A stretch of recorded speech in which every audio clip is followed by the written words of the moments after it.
नमस्कार दोस्तों, स्वागत है आपका आज के मुख्य समाचार में, जिसमें सबसे पहले और बड़ी खबर में आपको बताएंगे कि पीएम मोदी की टिप्पणी पर कपिल सिब्बल का पलटवार, कहा नाम बताएं वरना कर देंगे उन पर मुकदमा। जी हां दोस्तों, पीएम मोदी पर मुकदमा करने की बात कही है कपिल सिब्बल ने। क्या है खबर जरूर बताएंगे। दूसरी खबर में जिक्र होगा कि क्या अब अमित शाह की सदस्यता होगी रद्द। अमित शाह की दिखाई पीएम मोदी की डिग्री फर्जी, पकड़े गए तो खो बैठेंगे सदस्यता, संजय सिंह ने दिया ये बयान। तीसरी खबर में आपको बताएंगे कि 20,000 करोड़ के कथित घोटाले का भांडाफोड़, राहुल गांधी ने बीजेपी को फिर घेरा। कहा ये 20,000 रुपए किसके हैं, पीएम मोदी से पूछा ये सवाल। अडानी को लेकर ये बड़ी खबर। इसी के साथ दोस्तों चौथी खबर में जिक्र होगा कि बीजेपी समझ गई है राहुल गांधी हैं उनके लिए खतरा, विपक्षी एकता पर भी थरूर ने कही चौंकाने वाली बात। और साथ ही साथ पांचवी खबर में जिक्र होगा कि क्या पीएम मोदी ने चुनाव आयोग से ली थी इजाजत। आचार संहिता के बीच पीएम के कर्नाटक दौरे को लेकर सिद्धरामैया ने उठाए सवाल। दोस्तों हर एक खबर की गहराई में आपको ले जाएंगे, लेकिन उससे पहले अगर आप भी राहुल गांधी का खुलकर समर्थन करते हैं और ऐसा लगता है कि 2024 में बदलेगी सरकार, तो वीडियो को लाइक करके कमेंट में लिखिए जय हिंद। रुक करते हैं सबसे पहली और बड़ी खबर की तरफ। पीएम मोदी की टिप्पणी पर कपिल सिब्बल का पलटवार, कहा नाम बताएं हम करेंगे उन पर मुकदमा। जी हाँ दोस्तों, आपको बता दें कि प्रधानमंत्री नरेंद्र मोदी की सुपारी वाली टिप्पणी के एक दिन बाद राज्यसभा से सांसद कपिल सिब्बल ने रविवार को उनसे उन लोगों के नाम बताने के लिए कहा जिन्होंने उनकी छवि बिगाड़ने के लिए सुपारी दे रखी है। सिब्बल ने यह भी कहा कि ऐसा है तो हमें उन पर मुकदमा चलाने दें। भोपाल में रानी कमलापति रेलवे स्टेशन पर शनिवार को वंदे भारत एक्सप्रेस ट्रेन को हरी झंडी दिखाने के बाद मोदी ने वहां जुटी भीड़ को संबोधित करते हुए कहा था कि हमारे देश में कुछ लोग हैं जो 2014 के बाद से ही ये ठान कर बैठे हैं और उन्होंने सार्वजनिक रूप से बोला भी है, उन्होंने अपना संकल्प घोषित किया है कि मोदी की छवि को धूमिल करके रहेंगे। तो दोस्तों रुक करते हैं अगली ब्रेकिंग न्यूज की तरफ। अमित शाह की दिखाई गई पीएम मोदी की डिग्री फर्जी, पकड़े जाने पर खो बैठेंगे सदस्यता, संजय सिंह ने दिया ऐसा बयान। जी हां दोस्तों, आपको बता दें कि प्रधानमंत्री नरेंद्र मोदी की डिग्री को लेकर आम आदमी पार्टी और बीजेपी के बीच लगातार बयानबाजी जारी है। और इस बीच आम आदमी पार्टी के राज्यसभा सांसद संजय सिंह ने कहा कि प्रधानमंत्री डिग्री का मामला जब से सामने आया है पूरी बीजेपी बौखला गई है। यहाँ सारे नेता प्रवक्ता अपने पीएम की फर्जी डिग्री को साबित करने में जुट गए हैं। उन्होंने कहा कि गृह मंत्री ने जो पीएम की डिग्री सार्वजनिक कर दिखाई है वो फर्जी थी, वो कई सवाल खड़े करती है। दरअसल आम आदमी पार्टी सांसद ने प्रेस कॉन्फ्रेंस कर कहा कि चुनाव आयोग कहता है कि यदि आप संपत्ति और डिग्री के बारे में गलत जानकारी देते हैं तो आपकी सदस्यता चली जाएगी। ऐसे में अगर मोदी जी की डिग्री की जांच पड़ताल हुई तो सदस्यता भी जाएगी और कई सालों तक चुनाव लड़ने के लायक नहीं रहेंगे।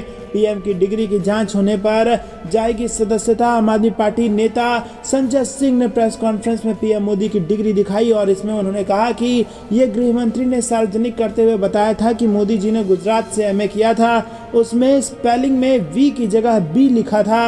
वहीं आपको बता दें कि दूसरा जिस फॉन्ट में डिग्री है वो 1992 में आया है। तो आखिरकार 1900 पहले की डिग्री उस फॉन्ट में कैसे छप गई जो खुद 1992 में आया है, जबकि पीएम मोदी की डिग्री 1983 की है। तीसरा बात यह है कि खुद पीएम मोदी ने एक निजी चैनल को दिए इंटरव्यू में बयान देते हुए कहा था कि वो पढ़े लिखे नहीं है। तो दोस्तों ऐसे में क्या है सच्चाई, ये समय आने पर पता चलेगा। लेकिन यहाँ पर संजय सिंह ने बड़ा बयान दिया है, कहा है अमित शाह की दिखाई गई पीएम मोदी की डिग्री फर्जी है। रुक करते हैं अगली ब्रेकिंग न्यूज की तरफ। 20,000 करोड़ रुपए किसके, अब 20,000 करोड़ के कथित घोटाले को लेकर हंगामा। सोशल मीडिया के जरिए राहुल गांधी ने पीएम मोदी से पूछा सवाल। जी हाँ दोस्तों, आपको बता दें कि कांग्रेस नेता राहुल गांधी ने रविवार को सोशल मीडिया के जरिए प्रधानमंत्री मोदी से सवाल किया कि 20,000 करोड़ रुपए किसके हैं। राहुल गांधी ने फेसबुक के जरिए एक 59 सेकंड का वीडियो शेयर करते हुए सवाल किया और गौतम अडानी के मामले में प्रधानमंत्री को घेरा। राहुल गांधी ने अपने फेसबुक पोस्ट में लिखा कि प्रधानमंत्री जी सवाल पूछे काफी दिन हो गए, आपका जवाब अब तक नहीं आया, इसीलिए फिर से दोहराता हूं, 20,000 करोड़ रुपए किसके हैं। LIC, SBI, EPFO में जमा लोगों का पैसा अडानी को क्यों दिया जा रहा है, आपके और अडानी के रिश्ते का सच देश को बताइए। रुक करते हैं अगली ब्रेकिंग न्यूज की तरफ। बीजेपी समझ गई है राहुल गांधी है उनके लिए खतरा, विपक्षी एकता पर भी थरूर ने कही चौंकाने वाली बात। जहां दोस्तों लोकसभा चुनाव 2024 को लेकर सियासी सरगर्मी बढ़ती जा रही है। कांग्रेस नेता राहुल गांधी की लोकसभा सदस्यता रद्द होने के बाद विपक्ष एकजुट होता दिख रहा है और इसी बीच कांग्रेस सांसद शशि थरूर का बेहद ही चौंकाने वाला बयान आया है। उन्होंने कहा कि लोकसभा से राहुल गांधी को अयोग्य घोषित किए जाने के बाद विपक्षी एकता की लहर का का स्वागत करते हैं। ये चौंकाने वाली बात है। दोस्तों रुक करते हैं अगली ब्रेकिंग न्यूज की तरफ। क्या पीएम मोदी ने चुनाव आयोग से इजाजत ली है? आचार संहिता के बीच पीएम के कर्नाटक दौरे को लेकर सिद्धारमैया ने उठाए सवाल। जी हां दोस्तों, कर्नाटक में चुनावी बिगुल बज चुका है। चुनावों की तारीखों के ऐलान के साथ ही हर पार्टी जीतने की हर संभव कोशिश में जुटी है। कांग्रेस हो, जेडीएस हो या भाजपा हो या कोई अन्य उम्मीदवार हो, चुनाव जीतने के लिए प्रचार जोर शोर से कर रहे हैं। ऐसे में राज्य के लिए 9 अप्रैल का दिन काफी अहम है। 9 अप्रैल को कर्नाटक में राहुल गांधी का सत्यमेव जयते कार्यक्रम होने वाला है और उसी दिन प्रधानमंत्री नरेंद्र मोदी भी कर्नाटक दौरे पर है। पीएम मोदी के दौरे पर कांग्रेस नेता सिद्धारमैया ने सवाल उठाए हैं और दावा किया है कि आचार संहिता प्रधानमंत्री, मुख्यमंत्री, मंत्रियों या विधायकों की परवाह किए बिना सभी के लिए समान रूप से लागू होती है। उन्होंने ये भी सवाल किया है कि क्या पीएम मोदी ने चुनावी राज्य का दौरा करने से पहले चुनाव आयोग की अनुमति ली है, जहां आचार संहिता आ गई है। दोस्तों रुक करते हैं अगली ब्रेकिंग न्यूज की तरफ। 2024 में चुनाव जुलूस पर भाजपा करवा रही है पथराव। रामनवमी पर हुई हिंसा पर कमलनाथ ने किया बड़ा खुलासा। जी हां दोस्तों, क्या जिस प्रकार से पूरे देश में इस वक्त हिंसा भड़का हुआ है, क्या ये 2024 के चुनाव के मद्देनजर है? क्या जुलूस पर भाजपा पथराव करवा रही है ताकि हिंदू मुसलमान के एंगल बनाकर चुनाव में फायदा लिया जा सके? यहां पर कमलनाथ ने बड़ा बयान दिया है। रामनवमी के दिन देश भर में जुलूस पर हुई हिंसा पर मध्य प्रदेश के पूर्व मुख्यमंत्री और कांग्रेस प्रदेश अध्यक्ष कमलनाथ ने बीजेपी पर माहौल बिगाड़ने का आरोप लगाया और भोपाल में कांग्रेस कार्यालय में पत्रकारों से बात करते हुए कमलनाथ ने कहा कि ये जुलूस सालों से निकल रहे हैं, ये सब नहीं हुआ क्योंकि अब 2024 का चुनाव है, इसीलिए ये सब शुरुआत बीजेपी करवा रही है ताकि समाज में तनाव पैदा हो। इस दौरान कमलनाथ ने कहा कि बीजेपी और हम में अंतर ये है कि हम धर्म के आधार पर राजनीति नहीं करते। उन्होंने कहा कि हम चाहते हैं कि राम मंदिर बने, लेकिन चुनाव में उसका इस्तेमाल हम नहीं करते। प्रदेश कांग्रेस कार्यालय में कांग्रेस ने मंदिर के पुजारियों, धर्माचार्यों की धर्म संसद रखी थी। इस मौके पर पूरा कांग्रेस कार्यालय भगवा में दिखाई देने के सवाल पर कमलनाथ ने कहा कि क्या भगवा बीजेपी का ट्रेडमार्क है? क्या उन्होंने भगवा का ठेका लिया हुआ है? भाजपा कहती है कि हमने हिंदू धर्म का ठेका लिया हुआ है। अंतर यह है कि हम सब में धार्मिक भावनाएं हैं, पर हम इसे राजनीतिक मंच पर नहीं लाते। इनको क्यों पेट में दर्द होता है जब हम मंदिर जाते हैं? दोस्तों रुक करते हैं अगली खबर की तरफ। बिहार की 13 करोड़ जनता भाजपा को देगी जवाब। नीतीश पर बरसे अमित शाह तो जेडीयू ने किया पलटवार। जी हां दोस्तों, जेडीयू ने गृह मंत्री अमित शाह के आगमन तथा उनके भाषण पर कई गंभीर सवाल खड़े किए जेडीयू के मुख्य प्रवक्ता सह विधान परिषद नीरज कुमार समेत 5 प्रवक्ताओं ने यहां पर आरोप लगाया कि गृह मंत्री ने कानून व्यवस्था पर जनता द्वारा निर्वाचित बिहार के एक पिछड़ा मुख्यमंत्री से बात नहीं कर सीधे राज्यपाल से बात कर संघीय ढांचे तथा बिहार की जनता का अपमान किया है। बंगाल में भी यही किया था। दोस्तों, पिछड़ा समाज से आने वाले मुख्यमंत्री से बात नहीं करके सीधा राज्यपाल से बात करना गैर जिम्मेदाराना व्यवहार है। बिहार की 13 करोड़ जनता इसका जवाब देगी। तो करते हैं अगली ब्रेकिंग न्यूज की तरफ। मानहानि मामले में सजा पर रोक लगाने की अपील करेंगे राहुल गांधी। प्रियंका गहलोत समेत कई बड़े नेता होंगे मौजूद। जी हां दोस्तों, कांग्रेस नेता राहुल गांधी की लोकसभा सदस्यता जाने के बाद पूरे देश में एक अलग बहस छिड़ी हुई है। ऐसे में राहुल गांधी सूरत के दौरे पर रहेंगे। बता दें, वहां उनके साथ कांग्रेस महासचिव प्रियंका गांधी और राजस्थान के मुख्यमंत्री अशोक गहलोत भी मौजूद रहेंगे। वहीं उनके इस दौरे को लेकर राजनीति भी तेज हो गई है। गुजरात कांग्रेस के अध्यक्ष जगदीश ठाकुर ने ट्वीट कर राहुल गांधी के स्वागत के लिए राज्य के कार्यकर्ताओं से वहां उपस्थित रहने की अपील की। बता दें कि कांग्रेस नेता राहुल गांधी सदस्यता जाने के बाद देश अलग अलग जगहों पर कांग्रेस नेता और कार्यकर्ताओं ने विरोध प्रदर्शन किया और मोदी सरनेम टिप्पणी पर आपराधिक मानहानि मामले में सूरत की एक कोर्ट ने उन्हें दोषी ठहराया था। रुक करते हैं अगली ब्रेकिंग न्यूज की तरफ। अगली बार पढ़े लिखे व्यक्ति को वोट देना, अनपढ़ को नहीं। गुवाहाटी में बरसे अरविंद केजरीवाल। जी हां दोस्तों, असम की राजधानी गुवाहाटी में अरविंद केजरीवाल ने एक जनसभा को संबोधित किया और इस दौरान जनता को संबोधित करते हुए अरविंद केजरीवाल ने कहा कि आप लोगों में इतनी एनर्जी है कि आज ही आप हिमंत विश्व शर्मा की सरकार को उखाड़ फेंकेंगे। अरविंद केजरीवाल ने कहा कि असम को भगवान ने सब कुछ दिया है, नदियां दी हैं, इतनी पानी दिया है और इतना अच्छा मौसम और हरियाली भी दी है। असम को बनाने में भगवान ने कोई कसर नहीं छोड़ी है, लेकिन सारे नेताओं और पार्टियों ने मिलकर सब कुछ बर्बाद कर दिया। केजरीवाल ने पहले की सरकारों पर निशाना साधते हुए कहा कि आप लोगों ने 75 साल में 52 साल तक कांग्रेस की सरकार बनाई, वहीं 10 साल तक असम गण परिषद की सरकार बनाई, 7 सालों से बीजेपी की सरकार बनाई। इन पार्टियों को विश्वास देने में और वोट देने में जनता ने कोई कसर नहीं छोड़ी, लेकिन अब मैं जनता से पूछना चाहता हूं कि बदले में आपको क्या मिला? इन पार्टियों ने आपको धोखा दिया और मौका मिलते ही आपको लूट लिया। केजरीवाल ने कहा कि इन पार्टियों से परेशान होकर आज 3.5 करोड़ असम की जनता ने हमें न्योता दिया है। दिल्ली के मुख्यमंत्री ने कहा कि असम में हेमंत बाबू की और दिल्ली में मेरी सरकार साथ साथ बनी थी। दिल्ली में स्कूल, पानी, सड़कें सब कुछ शानदार हो गया है, लेकिन असम में हेमंत बाबू ने 7 साल में क्या किया? केजरीवाल ने सीएम पर आरोप लगाते हुए कहा कि हेमंत बाबू ने कुछ नहीं किया, सिर्फ गंदी राजनीति की।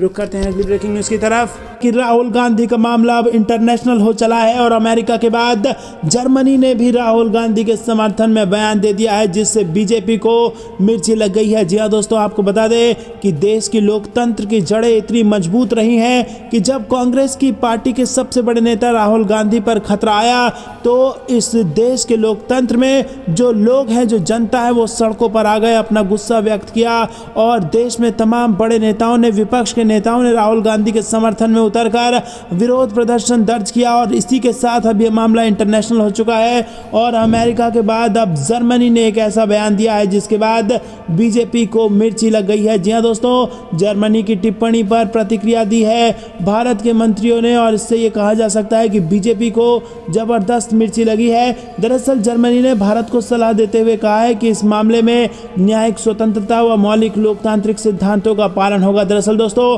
हम मानते हैं कि आंतरिक मामलों में विदेशी देशों का हस्तक्षेप नहीं होना चाहिए, लेकिन जिस प्रकार से स्थिति देश में बनी हुई है और लोकतंत्र पर खतरा आया हुआ है, ऐसे में तमाम बड़े देशों का इस प्रकार का बयान आना स्वाभाविक है। आपको क्या कुछ लगता है कमेंट में जरूर बताइए। रुक करते हैं अगली ब्रेकिंग न्यूज की तरफ। अमित शाह से भी पूछताछ करेगी क्या दिल्ली पुलिस?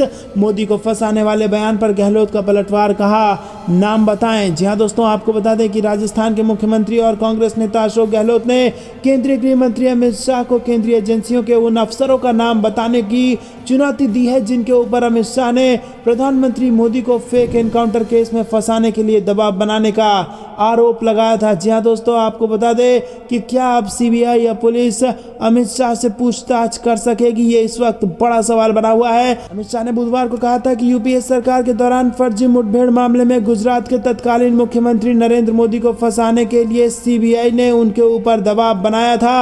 अमित शाह ने बयान पर पलटवार करते हुए राजस्थान के मुख्यमंत्री अशोक गहलोत ने कहा कि जो पुलिस राहुल गांधी से जम्मू कश्मीर में यौन शोषण की जानकारी, महिलाओं का नाम जानने के लिए पूछ सकती है, तो वहीं पुलिस निश्चित ही अमित शाह से उन अधिकारियों का नाम पूछ सकती है जो नरेंद्र मोदी को प्रधानमंत्री बनने से पहले मुठभेड़ मामले में फंसाना चाहते थे। दोस्तों, आपको बता दें कि इसी प्रकार के आरोप आज भी सीबीआई पर लग रहे हैं, जहां पर अरविंद केजरीवाल कह रहे हैं कि मनीष सिसोदिया को भी फंसाया गया है और अब उनसे पूछताछ चल रही है। तो दोस्तों, यहाँ पर क्या अमित शाह से भी पूछताछ चलेगी? रुक करते हैं अगली ब्रेकिंग न्यूज की तरफ। अमित शाह की रैली रद्द होने पर सीएम नीतीश कुमार की दो टूक, हर मंत्री को देते हैं सुरक्षा, अगर वो खुद नहीं आ रहे हैं तो जरूर कोई और बात है। जी हाँ दोस्तों, बिहार में यहाँ पर अमित शाह की रैली शुरू होने से पहले ही फ्लॉप बताई जा रही है।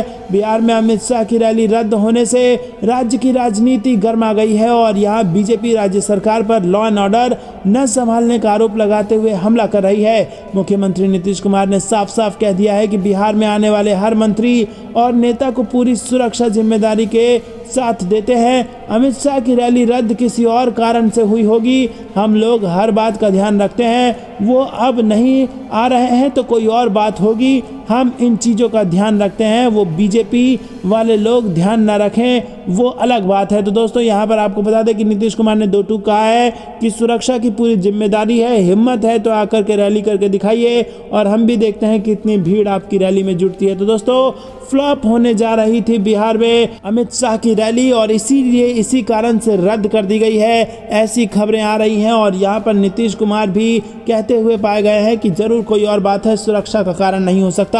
रुक करते हैं अगली ब्रेकिंग न्यूज की तरफ, लेकिन उससे पहले दोस्तों अपनी राय कमेंट में जरूर बताइएगा। अगली खबर पंजाब से आ रही है। पटियाला जेल से बाहर आए नवजोत सिंह सिद्धू, राहुल गांधी को बताया क्रांति कहा हिल जाएगी सरकार। जी हां दोस्तों, पंजाब कांग्रेस के पूर्व प्रधान नवजोत सिंह सिद्धू पटियाला की सेंट्रल जेल से रिहा हो गए हैं और उन्होंने रिहा होते ही दहाड़ लगाई है और सिद्धू ने कहा कि इस देश में जब भी कोई तानाशाही आई है, एक क्रांति भी आई है। इस बार उस क्रांति का नाम है राहुल गांधी, वो सरकार को हिला देंगे। तो दोस्तों, क्या आपको भी ऐसा लगता है कि क्रांति का नाम है राहुल गांधी? तो वीडियो लाइक करके समर्थन दर्ज कराना मत भूलिएगा। रुक करते हैं अगली ब्रेकिंग न्यूज की तरफ। चुनाव से पहले बीजेपी को बड़ा झटका, पूर्व सांसद ने थाम लिया कांग्रेस का हाथ। मध्य प्रदेश में बीजेपी को लग गया है ये बड़ा झटका। जी हां दोस्तों, आपको बता दें कि निमाड़ इलाके में ये झटका लगा है और पूर्व सांसद माखन सिंह सोलंकी ने पूर्व मुख्यमंत्री दिग्विजय सिंह की मौजूदगी में कांग्रेस की सदस्यता ली और बड़वानी जिले के सिलावद में जिला कांग्रेस ने सार्वजनिक कार्यक्रम का आयोजन किया था। इस मौके पर खरगोन बड़वारी लोकसभा क्षेत्र से 2019 में बीजेपी के सांसद रहे मखन सिंह सोलंकी ने अपने समर्थकों के साथ, जी हां दोस्तों, समर्थकों के साथ कांग्रेस की सदस्यता ले ली है, जिससे बीजेपी और कमजोर मध्य प्रदेश में होती नजर आ रही है। रुक करते हैं अगली ब्रेकिंग न्यूज की तरफ। मनीष तिवारी का बड़ा बयान, कर्नाटक विधानसभा चुनाव में कांग्रेस की होगी बम्पर जीत। जी हां दोस्तों, कांग्रेस के वरिष्ठ नेता एवं सांसद मनीष तिवारी ने शुक्रवार को कहा कि आगामी कर्नाटक विधानसभा चुनाव में उनकी पार्टी जीतेगी, क्योंकि वहां के लोग सत्तारूढ़ भाजपा सरकार के विपक्ष में खड़े हैं। कर्नाटक में विधानसभा चुनाव के नतीजे क्या होंगे, इस पर एक पत्रकार के सवाल के जवाब में तिवारी ने कहा कि हम जीत रहे हैं, हाँ हम कर्नाटक जीत रहे हैं। तो दोस्तों, क्या आपको भी ऐसा लगता है कि कांग्रेस कर्नाटक जीत रही है? कमेंट में बताना मत भूलिएगा। वीडियो अभी तक लाइक नहीं किया तो लाइक कीजिए। रुक करते हैं अगली ब्रेकिंग न्यूज की तरफ। सुप्रीम कोर्ट की फटकार से सहमी शिंदे फडणवीस सरकार, लव जिहाद विरोधी रैलियों पर पड़ेगा असर। जी हां दोस्तों, आपको बता दें कि महाराष्ट्र के लगभग सभी 36 जिलों में पिछले साल नवंबर में कम से कम 50 हिंदू जन आक्रोश मोर्चा रैलियां आयोजित की गई है और इन रैलियों में कथित लव जिहाद को लेकर खूब भाषणबाजी हुई है। रैलियों में लव जिहाद, भूमि जिहाद, जबरन धर्मांतरण और मुस्लिम समुदाय के आर्थिक बहिष्कार का आह्वान किया गया है और बीजेपी ने इन रैलियों से ये कहते हुए खुद को दूर रखा है कि उन्हें हिंदुत्व और संघ संगठनों की मुख्य संस्था सकल हिंदू समाज द्वारा आयोजित किया गया है। दोस्तों, पर आपको बता दें कि अब सुप्रीम कोर्ट की फटकार से सहम गए हैं शिंदे और फडणवीस सरकार। जी हां दोस्तों, बेहद बड़ी खबर ये महाराष्ट्र से आ रही है, जिसमें आपको बता दें कि लव जिहाद विरोधी रैलियों के बीच उच्चतम न्यायालय ने बुधवार को नफरती भाषण को गंभीरता से लिया और कहा कि जिस क्षण राजनीति और धर्म अलग हो जाएंगे एवं नेता राजनीति में धर्म का उपयोग करना बंद कर देंगे, ऐसे भाषण समाप्त हो जाएंगे। सुप्रीम कोर्ट ने नफरती भाषणों को लेकर राज्य सरकारों को फटकार लगाई और इन रैलियों में भड़काऊ भाषणों पर रोक नहीं लगाने के लिए महाराष्ट्र पुलिस के खिलाफ अवमानना कार्रवाई की याचिका पर सुनवाई करते हुए सुप्रीम कोर्ट ने इस सप्ताह कहा कि अभद्र भाषा इस्तेमाल हो रही है क्योंकि राज्य सरकारें नपुंसक हैं, राज्य शक्तिहीन है और राज्य समय पर कार्रवाई नहीं करता है। कोर्ट ने कहा कि जिस क्षण राजनीति और धर्म को अलग कर दिया जाएगा, ये सब बंद हो जाएगा। तो दोस्तों, कड़े शब्दों का इस्तेमाल माननीय उच्चतम न्यायालय ने किया है, जिसके बाद सहम गए हैं शिंदे और फडणवीस। आपको क्या कुछ लगता है कमेंट में जरूर बताइए। रुक करते हैं अगली ब्रेकिंग न्यूज की तरफ। बंगाल गुजरात में हुई हालिया घटना, इसका ट्रेलर, सिब्बल ने बीजेपी पर लगाया सांप्रदायिक हिंसा भड़काने का आरोप। जी हां दोस्तों, आपको बता दें कि नफरत का बाजार अभी भी गर्म है। राज्यसभा सदस्य कपिल सिब्बल ने शनिवार को आरोप लगाया कि 2024 में होने वाला आम चुनाव के करीब आने के मद्देनजर बीजेपी सांप्रदायिक हिंसा भड़काने की योजना बना रही है। पश्चिम बंगाल तथा गुजरात में हुई हालिया घटनाएं इसका ट्रेलर है। पश्चिम बंगाल के हावड़ा शहर में बृहस्पतिवार को रामनवमी पर शोभा यात्रा निकाले जाने के दौरान दो समूहों के बीच हिंसक झड़प हो गई थी और इसे लेकर भाजपा और तृणमूल कांग्रेस दोनों एक दूसरे पर आरोप लगा रहे हैं। रुक करते हैं अगली ब्रेकिंग न्यूज की तरफ। के सवालों पर गांव-गांव चर्चा करवाएगी कांग्रेस, प्रदेश मुख्यालय में बनाया गया है इसको लेकर वॉर रूम। जी हां दोस्तों, यूपी की सियासत में एक के बाद एक विवाद को लेकर राजनीतिक दलों के बीच जोर आजमाइश होती रही है। रामचरितमानस पर टिप्पणी को लेकर सियासी संग्राम के बाद अब कांग्रेस के हाथ पूर्व अध्यक्ष राहुल गांधी की लोकसभा सदस्यता निरस्त किए जाने के बाद उद्योगपति गौतम अडानी को लेकर पूछे जा रहे सवालों का मुद्दा है। तो दोस्तों, एक तरफ राहुल गांधी की सदस्यता, दूसरी तरफ गौतम अडानी का मुद्दा, ये कुछ ऐसे मामले हैं जिसने इस वक्त बीजेपी की नींद उड़ा रखी है। और इसी बीच उत्तर प्रदेश में इसको लेकर के गांव-गांव, घर-घर जाकर माहौल बनाएगी कांग्रेस पार्टी, क्योंकि यूपी के रास्ते दिल्ली की गद्दी का रास्ता जाता है और यूपी जीतना बेहद जरूरी है अगर दिल्ली की गद्दी पे जाना हो। तो दोस्तों, क्या आपको भी ऐसा लगता है कि कांग्रेस की रणनीति काम आएगी? कमेंट में जरूर बताइए। रुक करते हैं अगली ब्रेकिंग न्यूज की तरफ, जो कि मध्य प्रदेश से आ रही है। मध्य प्रदेश में बीजेपी के पूर्व सांसद कांग्रेस में हो चुके हैं शामिल, जिसके बाद चुनाव से ठीक पहले बीजेपी को लग चुका है बेहद बड़ा झटका। जी हां दोस्तों, मध्य प्रदेश में बीजेपी को निमाड़ इलाके में बड़ा झटका लगा है। यहां के पूर्व सांसद माखन सिंह सोलंकी ने पूर्व मुख्यमंत्री दिग्विजय सिंह की मौजूदगी में कांग्रेस की सदस्यता ग्रहण कर ली है और जिले के सिलवाद में जिला कांग्रेस ने सार्वजनिक कार्यक्रम का आयोजन किया था। और इस मौके पर खरगोन बड़वानी लोकसभा क्षेत्र से 2009 में